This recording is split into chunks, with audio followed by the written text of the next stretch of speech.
Megastar Chiranjeevi నటించిన మనశంకర వరప్రసాద్ గారు సంక్రాంతి బరిలో థియేటర్లలోకి రాబోతున్న విషయం తెలిసిందే. సక్సెస్ఫుల్ డైరెక్టర్ అనిల్ రావిపూడి దర్శకత్వం వహిస్తున్న ఈ చిత్రాన్ని సాహు గారపాటి, సుష్మితా కొణిదెల నిర్మిస్తున్నారు. అనిల్ రావిపూడి, చిరంజీవి కాంబినేషన్లో వస్తున్న మొదటి సినిమా ఇదే. దీంతో మెగాస్టార్ ను ఫ్యామిలీ ఓరియంటెడ్ కామెడీలో కొత్తగా చూపించడానికి అనిల్ ప్రత్యేక శ్రద్ధ తీసుకుంటున్నారు. ఇక ఈ సినిమాలో నయనతార కథానాయికగా నటిస్తుండగా విక్టరీ వెంకటేష్ ప్రత్యేక అతిథి పాత్రలో మెరవనున్నారు. దీంతో ఈ చిత్రంపై అభిమానుల్లో భారీ అంచనాలు నెలకొన్నాయి. తాజాగా మనశంకర వరప్రసాద్ గారు గురించి డైరెక్టర్ అనిల్ రావిపూడి ఒక ఈవెంట్లో కొన్ని ఇంట్రెస్టింగ్ కామెంట్స్ చేశారు.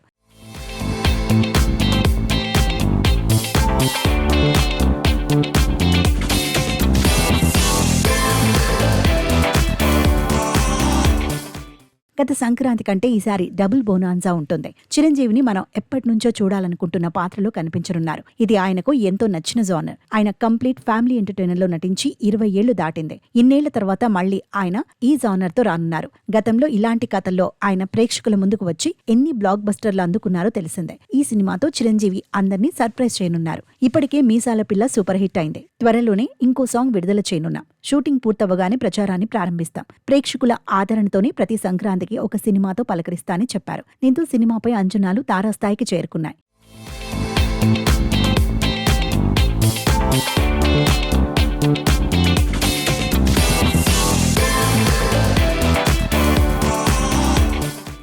ప్రస్తుతం మనశంకర వరప్రసాద్ గారు షూటింగ్ దశలో ఉంది. అనిల్ తనదైన శైలిలో మార్క్ ఫ్యామిలీ ఎంటర్టైనర్ గా ఈ చిత్రాన్ని రూపొందిస్తున్నారు. అనిల్ సినిమాలంటే వినోదానికి గ్యారంటీ కావడంతో ఈ చిత్రంపై భారీ అంచనాలు నెలకొన్నాయి. హిట్ మేకర్ బీమ్స్ సిసిరోలియో అందించే మ్యూజిక్ ఈ సినిమాకి ప్రధాన బలం కానుంది. ఇక చిరంజీవి వింటేజ్ కామెడీ టైమింగ్ ఈ చిత్రానికి హైలైట్ గా నిలవనుందని చిత్ర యూనిట్ ధీమా వ్యక్తం చేస్తోంది. అనిల్ వరుస విజయాలు ఉన్న నేపథ్యంలో ఈ సినిమా కూడా సూపర్ హిట్ అవుతుందని మెగా అభిమానులు గట్టిగా నమ్ముతున్నారు. మరి చిరు అనిల్ కలయిక థియేటర్లలో ప్రేక్షకులకు ఏ స్థాయిలో ఆశ్చర్యాన్ని ఆనందాన్ని పంచుతుందో తెలుసుకోవాలంటే సినిమా విడుదల వరకు వేచి చూడాల్సిందే.